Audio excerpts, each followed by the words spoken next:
Hello, everybody. Welcome back to the WTF1 podcast. My puppets are waving already, and we are also ready for, let me get this right, the Formula One Pirelli Gran Premio del Made in Italy. Oh, it's actually made in Italy. I thought Del Made or something. Del Made in Italy e dell'Emilia Romagna Grand Prix. I love they put an English phrase right in the middle of an Italian name. Very strange. Very odd. And it's also very odd that we're having a podcast on a Friday. But this may not be a running thing unless everybody absolutely loves a Friday podcast like before a race. This is mainly just because there has been absolutely nothing to talk about. We thought last time was a filler. That's why we decided to delay this one. And now we've got lots of things to talk about. So Tommy, founder of WTF1, of course, Katy, the WTF1 editor, we're ready to start talking about some stuff. It almost felt like a game show, the way I was introducing that. But of course, we have free practice to talk about. Very excited. It's been 3 weeks. As we've said many, many times, it felt like an off season, didn't it? That 21-day wait, or just under 21 day, I guess, before Imola.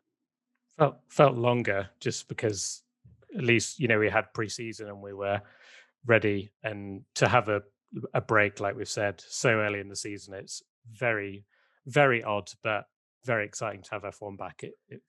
Thank God, well, hopefully we won't have such a long break during the season other than the summer break. Yeah, we covered it a bit in the previous podcast, saying it felt like it's almost the same sort of timescale that you'd have for a summer break between the first race and the second race, which was odd. But Imola is back this weekend, and from what we've seen on Friday, it looks like it could be quite a tasty weekend for some Formula One action. Katy with the best tease of the day. I like it. So obviously we will be dissecting what's happened today, of course, Friday. FP1 and FP2 has happened. And let's start with some strange issues. We tuned into FP1 expecting scintillating action with all the analysis and data and onboards, and we didn't get any of it because clearly there was something going wrong at F1 at the Biggin Hill, where their headquarters is based. And they obviously have a backup thing where they can just show the cameras on the track. And of course, they have half their team that are out there at the Grand Prix themselves, and there's half back at Biggin Hill. That's how I understand it anyway. And it was very strange. They were clearly in backup mode because we had a little incident, didn't we, between Esteban Ocon and Sergio Perez. So, which we didn't actually see because there was no onboards and it was all just a guessing game. And where's the damage on each car? We could see where the damage on Perez's left rear was. That was FP1, wasn't it? It was FP1, yeah. We had very strange issues, didn't we? What an odd start to F1 back. It's almost like they either, I don't know if they thought there was no practice like there was last year and were like, oh, hang on a minute, we're not ready. Or when you have a 3-week break, or like a break from work, and it takes you a while to get back into it, and they've gone, oh, how do I get the onboards again? I can't. What button do I press? What's the button? But the important thing, I guess, for that is it's not just us as spectators that were affected. The teams as well. They rely on these onboards, and they weren't getting anything either. I think that was the weirdest thing, that the Perez Ocon incident, for those who haven't seen it, they collided, and normally it goes straight to an onboard. We had the off-board shot where you saw Perez coming out of the corner backwards and then Ocon tootling around later. And at first you're kind of like, oh, is it just a puncture or what? But it's like they must have collided. And then they went to the stewards, which I imagine was the stewards trying to find out just as much what was going on, to hear their side of the story, because they wouldn't have had their normal cameras to assess and see every angle. And they agreed that it was unfortunate, neither were to blame. And they did actually mention the fact that a lot of the teams had none of their rivals' data that they normally have. So FP1 was a bit of a write-off for some teams, where they could only see what they were doing and had no kind of tracking of the other cars, which is very unusual. It's good for making things a bit more unpredictable because they had no comparison data for other teams, like you were saying. Yes. Basically, FP1 scrapped again, isn't it? Really? Yeah, on track. Pretty much. We get to see on track, but it doesn't ruin the race. Beautiful. Let's do it. Turn off all the data. Yeah. Always forget to press the onboard button. Well, F1 have said that a local fibre line fault caused the issue. So it was something to do with their internet over in Imola. But yeah, it was bizarre. Like it started out, and then we just had these lovely atmospheric aerial shots of Imola, but we weren't sure if the cars were on track. I'm sure Tommy was there like waiting to push his cars on track tweet and wasn't actually sure if there was absolutely anything happening. But it was just very bizarre. No team radio. So like you say, the drivers weren't able to know who was on a fast lap ahead of them or a slow lap. Normally they get fed that in their ear, which could have been a part of why Esteban and Checo came together. But yeah, no tyre data, no live track mapping. So a bit of a drama, really. And I do feel for obviously all the people like the teams and those on the ground that rely on that, but also all the fans that pay out for these special privileges that weren't able to have it for that session. So a bit of a weird start, but managed to get it back on track for FP2. So not a huge issue. Not a huge issue, but still, we want that glorious, especially the people that have been paying for it. It's not the best start after 3 weeks off, as Tommy mentioned. It's a bit of a weird one, but we were back, and the things that we took away from free practice was Gasly looking pretty good once again. Obviously, he had that disappointment last time where his car just broke, didn't it? Was it on the first, or was it like one of the first couple of laps? 5 or 6 laps or something. Yeah. So he was looking really strong. Popped himself.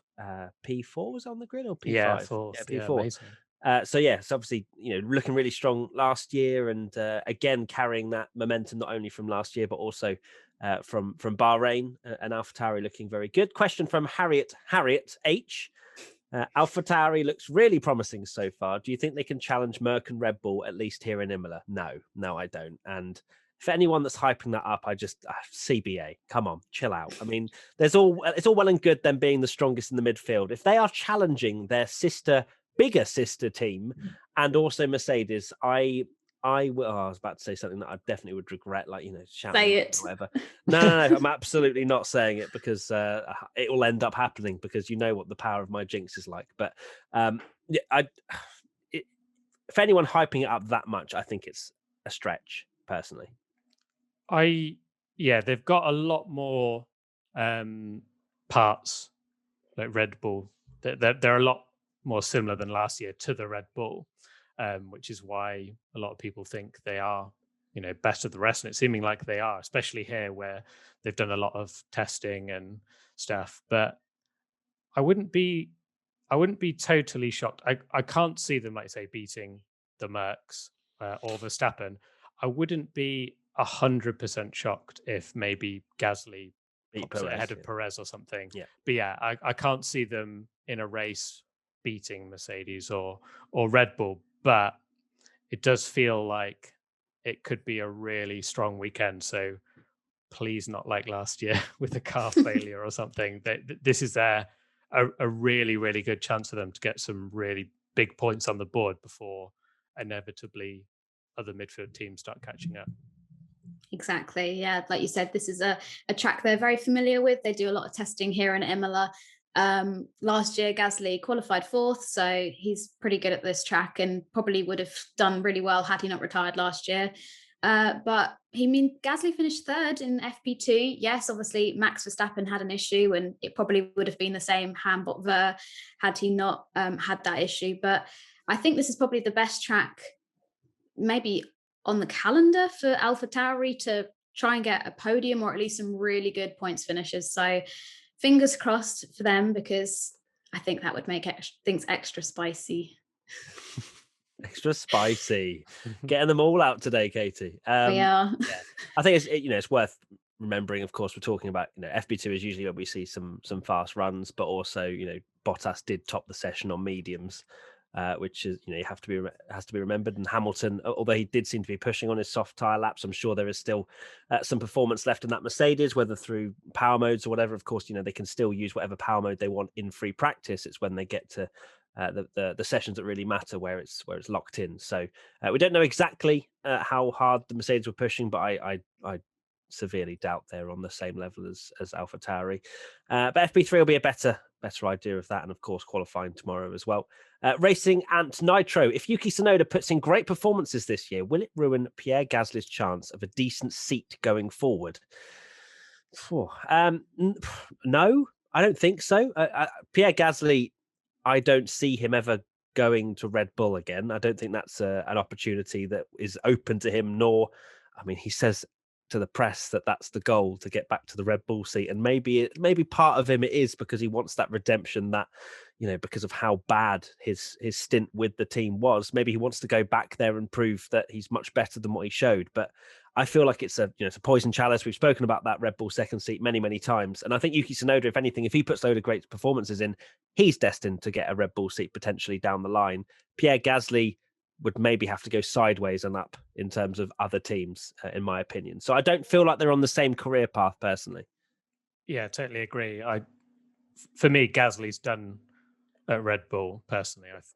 I think, because I mean, you see the way, if anyone's, I'm sure a lot of people, probably 99% of people watching this podcast have watched Drive to Survive, and the way Gasly was speaking about Red Bull, saying it was, you know, an effing joke and stuff, and he didn't hold back. And Red Bull haven't exactly held back with him. I'm sure I'll be cautious with the quotes, because no, he has been misquoted a lot in the past, Helmut Marko, but there were some quotes flying around that when someone asked him about how well Gasly was doing, he kind of said, oh, well, Max would have been 3/10 quicker in the AlphaTauri. And he was talking about how great Tsunoda was, and he's this diamond that they don't want to push too early into the team. And it does just feel like Gasly has kind of proved himself to be a great driver, and will probably end up at Alpine or someone in the future. That Red Bull seat is essentially Yuki's to get, not Gasly's, in my opinion. But I guess if Yuki does beat him, it does maybe put a bit of doubt, even though Yuki, obviously, you know, I think he's a great driver as well. But, you know, if Yuki Tsunoda does beat Gasly, maybe he's not going to, is he? He's not going to. Well, we'll see. He's not Tommy, that's Tommy's prediction. So yeah. Pop into London, mate. You may as well get over with now when no one's in town. But if that he does, maybe people start to go, oh, well, is Gasly all that? Which I don't think is the case. I think he is a great driver, but it wouldn't look great for him to be beaten by a rookie. It's true. But I think, you know, Pierre Gasly is a proven race winner. And although there's going to be plenty of opportunity for him in 2022, like there's so many contracts coming to an end, that it could be that Pierre decides to just leave the Red Bull program and go elsewhere. You know, there were talks of him possibly joining Renault, which is obviously now Alpine. Whether that will happen will all depend on how Esteban Ocon gets on this season, but that could be quite an interesting move if he just wanted a complete fresh start, like we saw with Ricciardo a few years ago. But to be honest, I don't know where Pierre will end up. I don't think I'd necessarily rule out a Red Bull seat. People like Zach Brown, the team principal of McLaren, made a funny comment a few weeks ago saying that he thinks that Max Verstappen and George Russell are going to be the driver lineup for Mercedes in 2022, which would obviously leave quite a big vacant spot at Red Bull. Whether they go for somebody like Yuki, who, you know, might be really fast this year and excellent, it could be worth a try, but they might want to have somebody in that seat who knows F1. You know, Gasly's been in there a bit longer, and he's so desperate for that redemption story, like you were saying, that maybe they'll give him the chance. But I can't see Yuki outperforming Pierre this year. But hey, famous last words, eh? Yeah, it's not going to happen. Don't worry, Katy. You have nothing to worry about. I cannot see Gasly ever going back to Red Bull, though. No. I kind of feel like his path might even end up a little bit like Daniel Ricciardo's, where, and this has just come into my mind now, that Ricciardo and Sainz, to a lesser extent, kind of have had similar paths where they've somehow managed to stay in F1. Normally, when they don't, you know, you get booted out of Red Bull and you're booted out completely. They've managed to stay in F1, but they have flip-flopped quite a bit between teams. I feel like Gasly is the kind of person that might, you know, end up at Alpine, and then if it doesn't go well at Alpine, like McLaren might take a punt with him in the future, or he's one of those drivers I could see chopping and changing a lot. A dotty driver. Yeah, you know, but not Red Bull, personally, from no. the way I think he speaks about them and stuff. The way, obviously, you know, he's even in Drive to Survive, he was quite negative about them, wasn't he? Or he was in the situation at the time, of course. But I think for his own mental health as well, you know, it clearly got to him. and I don't think it was a particularly good situation for him to be in for any reason. The results on track and how he was feeling. So I feel like he's picked himself back up now. Of course, he's got a win with AlphaTauri, and he proved that he has the minerals to, at least if he's in that position. Ding ding. Yeah. We've got a little bingo card going on today, guys. Yeah, whatever. But yeah, he's proved, maybe not proved that he can consistently be in a front-running team, but at the very least, if he's thrown in that situation, he doesn't bottle it. So that's good. We interrupt this WTF1 podcast for a very quick chat about one of our sponsors for this episode, LinkedIn Talent Solutions. Small businesses have always shown an incredible ability to adapt, innovate, and survive, even more so in this past year. Now, another way you can adapt and grow is by finding the right people to help grow your business. LinkedIn Jobs helps you do that for free. LinkedIn is an active community of professionals with more than 30 million members in the UK, and getting started is easy, and the new features can help you find qualified candidates quickly. Post a job with targeted screening questions, and they'll quickly get your role in front of qualified candidates. You can do all of this from your mobile device, no matter where the day takes you. When your business is ready to make that next hire, find the right person with LinkedIn Jobs. And now you can post a job for free. Just visit linkedin.com/WTF1.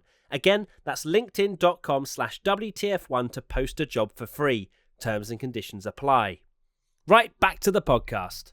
Moving on now to another part of another story of Otmar Safnauer just basically popping off. He's not happy with the aero rules. Of course, if you would have probably seen or heard from Bahrain, the talk of rake and how low rake cars such as Mercedes and Aston Martin have been impacted much more by the aerodynamic rule changes for this year, especially on the rear side, where they've lost a lot of aerodynamic performance, and it's basically impacted those teams a lot more than the high rake concept cars, or the Red Bulls, etc. So yeah, bit of a weird one, because he's basically come out and said that Formula One have got involved, Liberty have got involved in the rule making, and it shouldn't be the rights holders. It should be the people actually managing the sport, the FIA, and he feels like that crossover shouldn't be happening, and that's basically his argument. And he says, look, he just wants to have a chat, just have a friendly chat, see what's happened, and if he just he spots anything in those want to talk chats, yeah, exactly. And anything in that friendly chat where they drop in that someone had influence in the rule changes that shouldn't have, or if there was any naughty dealings, then he'll be apparently, well, it could end up in court, which is essentially what he said. He's not said he's going to throw every dollar he has at them, but at the same time, it seems like he could potentially take legal action against the FIA, which I personally can't see that happening. I think he's just kind of throwing his toys out the pram a little bit in the sense of his car's slow. Aston Martin probably has a huge amount of pressure on him right now, saying we've just entered the sport and our car is crap. What's going on? And look, he's got to try something, and maybe this is the route he's going down. Yeah, his team have never done anything slightly dodgy with the rules, have they at all? Yeah, this is this story, I couldn't believe it when I heard it, because if Aston Martin had copied Red Bull's philosophy last year, they'd be loving it now. It is a classic case of they've copied the Mercedes, however, and then they've changed it a bit, but they've still got this Mercedes philosophy, and it seems absolute madness that they would want the rule changes to be done halfway through the season when we're getting a huge overhaul anyway. And it just seems like Aston Martin are that team, because they can throw Lawrence Stroll's money at it, that they'd happily have the rules change and they can develop their car right. Well, $145 million, Tommy. Yeah, cost exactly. Cap. They can't just throw everything on it. But they seem to want to, go back to it, and it kind of seems like, they're never going to want to write off the season, but it just seems a bit petty to me. And I hope that Aston Martin don't become this. Oh wow! Yeah, I'm going to put Daddy Stroll's lawyer on. Yeah, because I'll probably get cancelled here, because everyone absolutely loves Aston Martin, and I do as well. Like, they're one of my favorite car brands. Absolutely love them. I wonder why. Yeah, exactly. But into Le Mans and Aston Martin. Yeah, anyway, carry on. But I really don't want Aston Martin to go from this underdog team that Racing Point were, where they were punching above their weight and doing amazing things, and you really rooted for them, to become this really sort of unlikable team that have loads of money and don't do very well and just complain all the time when they're not doing well. That would be so disappointing to me. I think you're bang on. I mean, Christian Horner said that he was surprised to hear Otmar's words, and I echo Christian Horner because Christian Horner's never complained about. No, I know. Well, this is the funny thing, isn't it? It's so ironic, but it's just so bizarre. Like, I really hope that Aston Martin, like you said, don't become this team that rock up to F1 and we've not even had the second race yet, and they're already going, no, rules don't suit us. I'm complaining. I'm upset. Rah, rah, rah. Like, just give it a break, guys. Wait a few races. If you're still really unhappy, then I suppose you could try and challenge F1 if you want to, but exactly, like, that's sport, that's F1. Sometimes things don't go your way, you know. We've seen it countless times. It's like when you're doing an exam and then you open the paper and you go, well, actually I haven't revised this. I didn't read this book. Can I have different questions, please? Yeah, or different. No, it's ridiculous. It's the same. It is literally the same rules for everyone. So and Mercedes have got on with it, haven't they? So I know, it's just so bizarre. But you know, these rules, they're not just picked out of a hat. They are put through various processes. And, you know, this change in regulations for this year, it was voted through unanimously. And I just think it's so weird. And like you say, Otmar didn't rule out exploring legal action, which to me just seems crazy. But Otmar said, I think it was a rude awakening in qualifying in Bahrain when we realized after analyzing the data that the low rate cars were hampered significantly by the regulation change. Mercedes it's one it is as if like they obviously copied the Mercedes philosophy, had the pink Mercedes and whatever, and it worked really well. But now, obviously, they've made some changes to the car, but still is a Mercedes philosophy. And they've just got this, and they're like, "Oh, we don't know what to do now. What do we do with this philosophy that we don't really understand?" That now it doesn't favour us massively. Yeah, yeah, exactly. And it just seems like it's a cauldron of mess for them, where obviously they're trying to copy the Mercedes, and there's rule changes coming in which they don't fully understand everything, and yeah, obviously Mercedes have worked around it. They said they weren't strong in Bahrain, but they weren't a second, 2 seconds off, which they're claiming that's how much they've it's cost them. So yeah, do you reckon it's come from a meeting? We all saw it in Drive to Survive that he's had a meeting with Stroll, and he's seen the first result and gone, we won. I know it was Sakir, but we won that race last year, and now Vettel was last on the grid and Stroll was ninth or something. So yeah, not good. So we'll see how that unfolds. I can't see anything happening. I mean, I'm not a lawyer, so I don't know if they actually have any leg to stand on, but from a fan's perspective and knowing the sport a reasonable amount, it just seems like they're throwing up a fuss for absolutely get on with it. Just do a better job. And if this year's a write-off, this year's a write-off. Lawrence Stroll will pay for the money that they don't make in the constructors, whatever. Moving on. We actually were speaking about Mercedes. Let's talk about Mercedes. They are quick in free practice 1 and 2, which is what we've seen. Tommy, inner Verstappen fanboy coming out right there.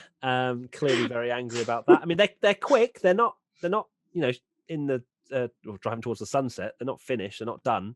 Verstappen was strong in FP1. Of course, FP2, he had the potential drive shaft problem, which we'll get on to. But in terms of Mercedes, Kush 092 asks, are Merc fully back? Because it looks like they are. And everyone is saying the car looks like a proper Mercedes again. I love that. They're just like, yeah, that's a Mercedes again. You look at the onboards. Yeah, it's a Mercedes again. So the only thing they're judging that on is that in Bahrain, they were correcting like every other corner in free practice. And obviously they found the hair in the soup and all that wonderful phrases. But yeah, the Mercedes does look, we knew that they would get on top of their problems. I don't know why some people are surprised that they're looking better going into this. And yeah, I think, as I say, I don't think they're streaks ahead, and hopefully qualifying will prove close. But we're not surprised that Mercedes are looking like the strongest package, are we? Really? No. Again, back to the point about Aston Martin, Mercedes have had this rule that pegged them back a bit because we know how huge their advantage was last year. And they've just got on with it. They were the second quickest car in Bahrain. And then they've rocked up to, we've not really seen Verstappen yet, so it's hard to know, but they're looking a lot stronger. Well, Verstappen not even having that running, right, is a hindrance. It's massively. Into the weekend. They are looking, yes, a proper Mercedes. You had Brundle at the side of the track watching them through the corner. It looked absolutely planted again. So yeah, they are truly back. The sandbags are off after one round. One race down. Yeah, I mean, you've got to remember that although we had all these conversations like, is Mercedes' career over, and all the Nico Rosberg explosion memes and all that sort of stuff, Mercedes are 7-time world champions, and they haven't just got there through luck. They are so incredibly hardworking and innovative. I can't even say my words. Innovative. Are you good, Katy? It's been a long couple of days. But yeah, they're that. And they've obviously found out what their problems are. Like Toto had this iconic hair in the soup quote that nobody's ever heard of, but because Toto said it, we're going with it. And yeah, they're looking really strong this weekend. The amount of people have dropped that phrase. I know. I've had a fly in the soup, but not hair in the soup. I think it's is it Austrian or German, like really well-known phrase, apparently. I think it's completely mistranslated as well to what we are deeming it as. Anyway, sorry, Katy. That's okay. We'll go with it. But yeah, I think Mercedes, they're looking pretty strong. I mean, Bottas topped both sessions, so it could be that we see Bottas, he was on track to win this race last year before he got this massive chunk of Ferrari wedged under the car.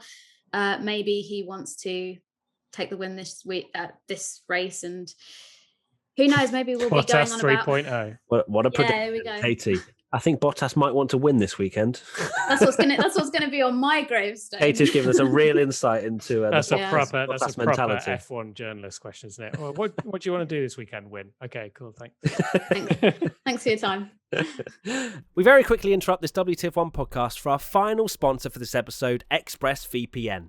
What is ExpressVPN? It's a simple app for your computer or smartphone that encrypts all your network data and tunnels it through a secure VPN server so that your internet service provider cannot see any of your activity. Just think about how much of your life is on the internet. Sadly, the list of people you've messaged, sites you've visited, and videos you've watched get tracked by tech giants who can then sell your information on for profit.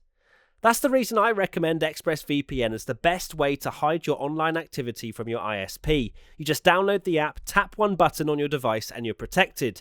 And ExpressVPN does all of this without slowing your connection. That's why it's rated the #1 VPN service by CNET and Wired. So stop handing over your personal data to ISPs and other tech giants who mine your activity and sell off your information. Protect yourself with the VPN I trust to keep me private online. Visit expressvpn.com/WTF1. That's expressvpn.com/WTF1 to get 3 extra months free. Go to expressvpn.com/WTF1 right now to learn more. Right, back to the podcast. So moving on to Max Verstappen, which obviously alluded to the problems that he's had. Sarah Likes F1 asks, is there actually a curse on Max in Italy? It seems that way because Verstappen's record in Italy is, Monza in 2015, he finished 12th. The next year, 7th, 10th, 5th, 8th, DNF, and then Mugello that same year, 2020, DNF, Imola, DNF. So he DNF'd every single Italian race last year, and his bad luck continues to be on the horizon. Hopefully it doesn't impact him in qualifying in the race, because if he does conk out, we start to then already think, oh God, and Mercedes going to run away with this again already, because they can't afford, Red Bull can't afford to have DNFs on their record, because if they're going to beat this or win this title, especially in the drivers, they're going to have to be on top form the entire way. They need to be bulletproof, don't they? This is probably the pessimistic Max fan in me saying this, but I always feel like, and this is probably the case from the last few years, that Mercedes are one of those teams where you feel like they rarely ever have mechanical issues or something. Whereas the Red Bull, there's always part of you that feels like the engine could explode at any moment. They're just one of those, it's like the Adrian Newey car where is so unbelievably fast, but the whole thing might just let go like it did in FP2 today. And like you say, even just like one race where Max retires and Lewis gets 25 points, it's such a huge swing that Max needs to be, because I think I looked at his results last year and he was on the podium every single race. Pretty much he finished apart from Turkey, I think it was. So he's always up there, and he needs to. Yeah, you can't win a title having 4 or 5 DNFs in the year. So please, let it happen now. At least it's happened in FP2, I guess, not the race. Yeah, no, it would be just Max's luck if it happened in quali or the race, wouldn't it? But yeah, there's 3 out of the 4 Honda powered cars that are already on to their second elements, and we're not even at the second race yet. So that's slightly concerning in terms of the reliability of these Honda powered cars. But hopefully Max can fix these issues. The team can fix these issues. Like you said, they think it was a drive shaft issue, but it's better for these things to happen in FP2 and then the rest of the weekend to be nice and reliable, because I think I speak on behalf of every F1 fan when I say that we want a really good battle between the Red Bulls and the Mercedes at the front, not just in Imola, but for the whole rest. No. I want, I just want you want Hamilton, Lewis to run away. 20-second just gaps between every single car. That'd be lovely. It's a little snooze fest. No, it'd be great. It would be great to have that. And we got that incredible shot as well of Verstappen's car on the back of a truck that, for some reason, even though I don't really get this, he parked at the end of the pits, right? Sorry, the pit entry. I'm sure his car broke down there. Yeah. So why he ended up doing a tour of Imola? because obviously the F1 TV have the onboards set on the whole time. They didn't turn them off at any point. And obviously people captured it, and you could go on board with Verstappen and see him on the back of this lorry just going through Italian traffic. Can you imagine driving your car around the streets of Italy and you see a Red Bull on the back of a truck going through? Pretty cool. It's great. But they said that the fact that it was on this truck for what felt like all of the session is it took so long to get back to the Red Bull that they didn't have time to fix it to even send Max out if they wanted to, because they'd just done this tour of Imola. So yeah, I saw that video. I don't understand why I guess it couldn't revert. Would they have to red flag if they had to reverse it in the pit lane? Yeah. But it's already there. And they'll be right at the other side. Yeah, that's true. It's odd. Must have been a reason, whether it was Mercedes just paying the driver 20 quid and then just pop it. Oh, go the other way. Just some cash. Take him on a nice tour. All the sites. Oh, amazing stuff. Another bit of news was away from Imola, actually. The Canadian Grand Prix is set to be cancelled, and Wesipoo 0142 says or asks, are you excited to see Turkey come back again since the Canadian Grand Prix looks done for? I mean, Turkey would obviously be great if that was the one to be filled in the gap. I'm not sure if there's actually been anything in terms of, apart from rumours, of course, floating about. I think, Katy, you've got a particular track that I won't spoil it, because you're the one that's done the grapevining. But yeah, I'd love to see it. If Turkey was thrown in the mix, absolutely. It was awesome. And of course, they'll sort out the track issues if they were to go back there again. But yeah, it's sad to lose Canada, because I think it's a really good track. Yeah, same. We actually put up a post about it because it's still rumored. It's not 100% confirmed, but F1 have refused to say anything. We had Daniel Ricciardo on our Instagram putting loads of crying faces, so he's obviously a big fan of the Canadian Grand Prix as well. I think people have, didn't he? Yeah, he did first, but I think people have jumped on Turkey. One, because everyone loved it, and it just seems to be like Turkey, oh my god, Turkey, like there's such a hype around it. But also it does make sense because Baku is the one before Canada, which is always a weird one anyway, that they go from Azerbaijan to Canada, or is it the other way around? Canada to Azerbaijan. I know it's Azerbaijan to Canada, Baku to right? Canada, yeah. Yeah, and then back to France, maybe? Yes. Yeah, so that why you go like Europe, Canada. At a calendar. Yeah, I literally have it right here, yeah. Why they do it that way, especially in COVID times, you saw a lot of people saying, why wouldn't you just move Canada to be with Mexico and Kota now makes more sense. The teams are there and can travel safely, but not great. And the worrying thing about that is we said it right at the very start of the year that the ones that look most under threat, I guess, are Monaco, Baku, Canada. They're all together. So we might have another massive off season again. Don't, because I will cry. No, don't get me wrong. We'd all like to see Turkey back, but it's a matter of cost and who can cough up the most, I guess, to fill that void slot. So yeah, at the moment, it's looking more like we'd be going back to Nürburgring. Obviously, there's nothing officially confirmed, but I imagine that Nürburgring maybe have got more in terms of financial offerings that they can give to F1 to persuade them to head there. Obviously, that would be great for the German fans, but I'm still gutted that the idea of Canada being cancelled is being talked about again, because it's also one of my favourite tracks. And I feel so bad for the Canadian fans because some of them still haven't had refunds on their tickets from last year, which is absolutely appalling.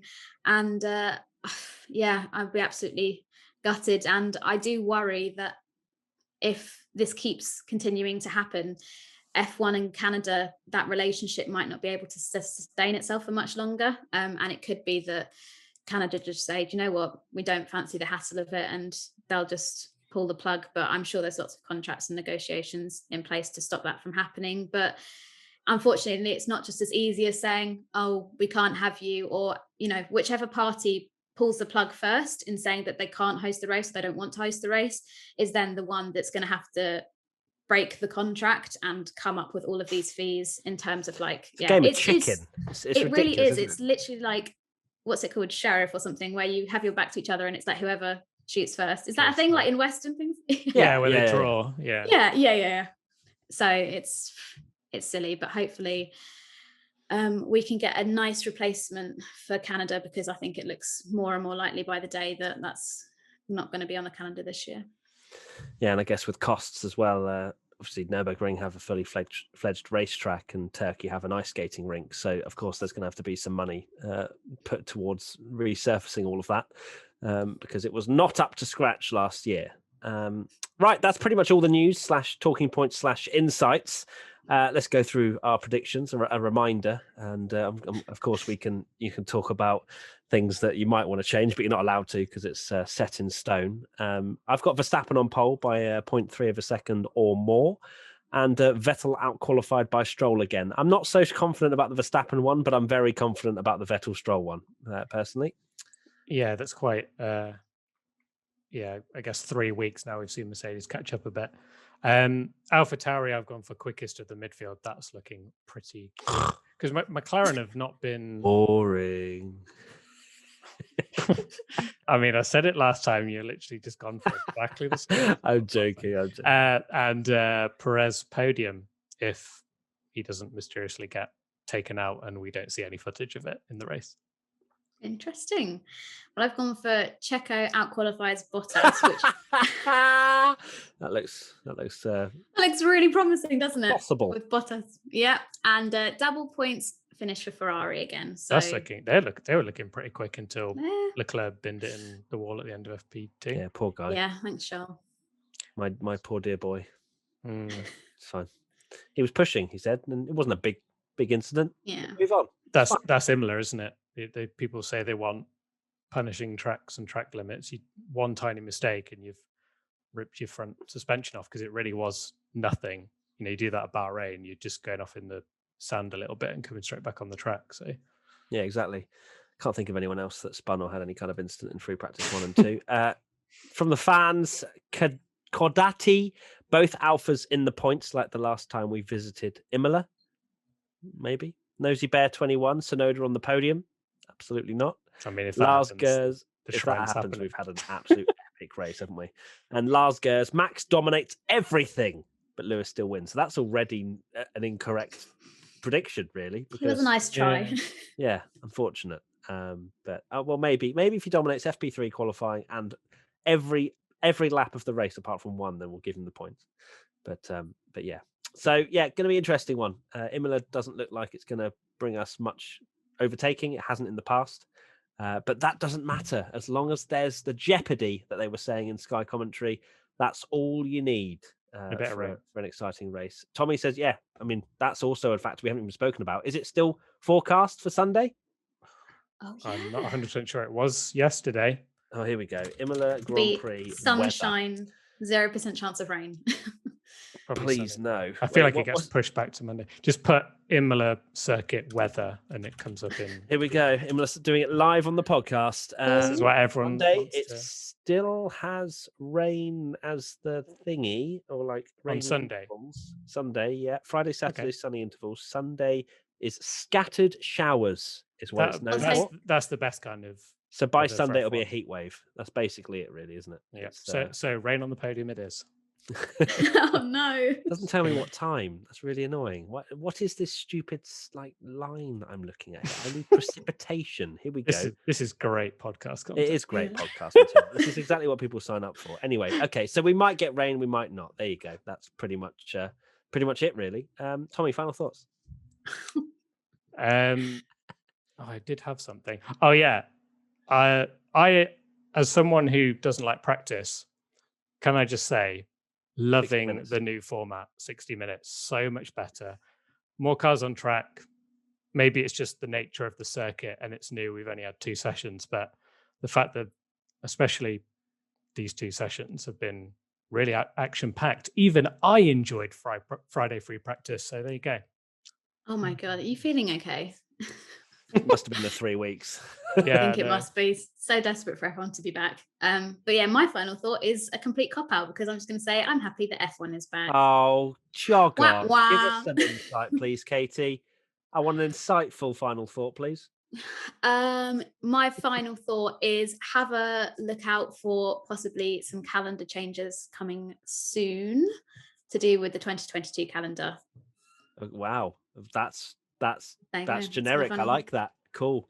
Mysterious. And I'm going to say have a look out for precipitation on Sunday. Because well, we've just found that out. But there you go. Thank you so much, everybody, for watching and listening. Of course, make sure to give us 5 stars if you're listening, or a thumbs up if you're watching. Let us know in the comment section below your thoughts for what's coming up on Sunday. And hashtag WTF1 podcast on social media if you want to get involved that way. That's pretty much it. Thank you so much to Tommy and to Katy. And that was a very weird thumbs up. Tommy's gone a little bit senile, I think, in these last few weeks. Enjoy the race on Sunday. Of course, we'll have Internet's Best Reactions out on Sunday evening and the podcast again on Monday, of course. So we'll see. Watch along tomorrow. Oh, yeah. And that thing. Yeah, we've got a qualifying watch along tomorrow as well. And Tommy, hopefully, is not going to be 14 minutes behind. So we can actually have a pretty decent watch along rather than just watching back on record. Okay. Brilliant. Tommy, thank you so much. Katy, thank you so much. Enjoy the race, everybody. Bye. Bye. Oh, yeah. Tommy didn't even say bye. He just bye. Doesn't even care. He's just so ready. Doesn't even care for our audio listeners. He just says nothing. Well, yeah. Bye. Bye. Bye. Bye. Bye. Goodbye. Bye. Goodbye. Bye. Goodbye, everybody.